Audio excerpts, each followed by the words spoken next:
Alone in a crowd of rugged men, nursing his drink in the far corner of the old post town's only tavern, Kaim. A single man strides in through the tavern door, massively built. He wears the garb of a warrior. His soiled uniform bespeaks a long journey. Fatigue marks his face, but his eyes wear a penetrating gleam, the look of a fighting man on active duty. The tavern's din hushes instantly. Every drunken eye in the place fastens on the soldier with awe and gratitude. The long war with the neighboring country has ended at last, and the men who fought on the front lines are returning to their homes. So it is with this military man.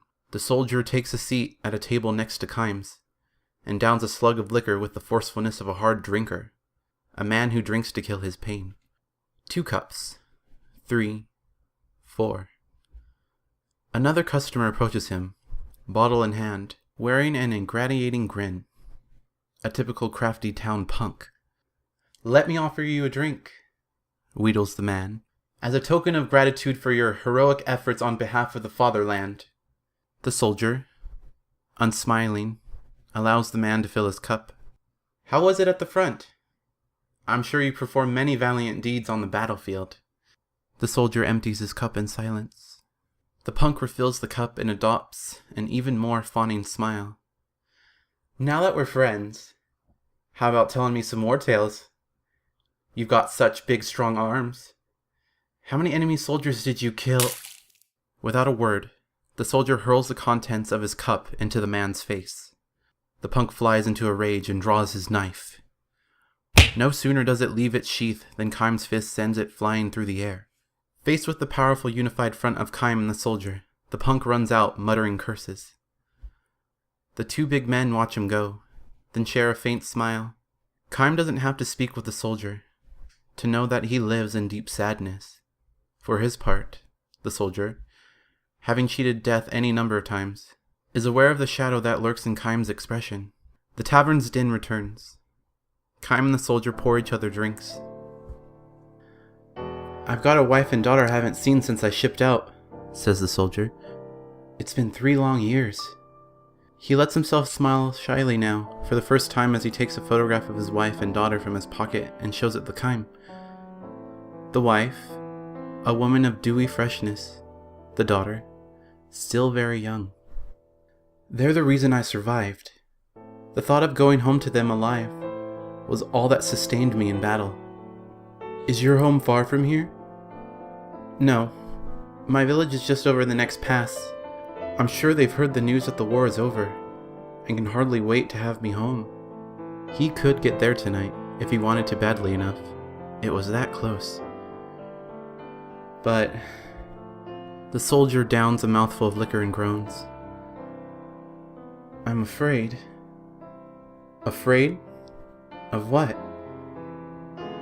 "I want to see my wife and daughter, but I'm afraid to have them see me. I don't know how many men I've killed these past 3 years. I had no choice. I had to do it to stay alive. If I was going to get back to my family, I had no choice but to kill one enemy soldier after another. And each and every one of those men had families they had left at home. It was the code of war. The soldier's destiny. To stay alive in battle, you had to go on killing men before they could kill you. I had no time to think about such things at the front. I was too busy trying to survive. I see it now, though. Now that the war is over. 3 years of sin are carved into my face. This is the face of a killer. I don't want to show this face to my wife and daughter." The soldier pulls out a leather pouch from which he withdraws a small stone. He tells Kaim it is an unpolished gemstone, something he found shortly after he left for the battlefield. "A gemstone?" Kaim asks, unconvinced. The stone on the table is a dull black without a hint of a gleam a gem should have. "It sparkled when I first found it. I was sure my daughter would love it when I brought it home to her. Gradually, though, the stone lost its gleam and turned cloudy. Every time I killed an enemy soldier, something like the stain of his blood would rise to the surface of the stone. As you can see, it's almost solid black now after 3 years. The stone is stained by the sins I've committed. I call it my sin stone. You don't have to blame yourself so harshly, says Kaim. You had to do it to stay alive. I know that, says the soldier. I know that, but still, just like me, the men I killed had villages to go home to, and families waiting for them there.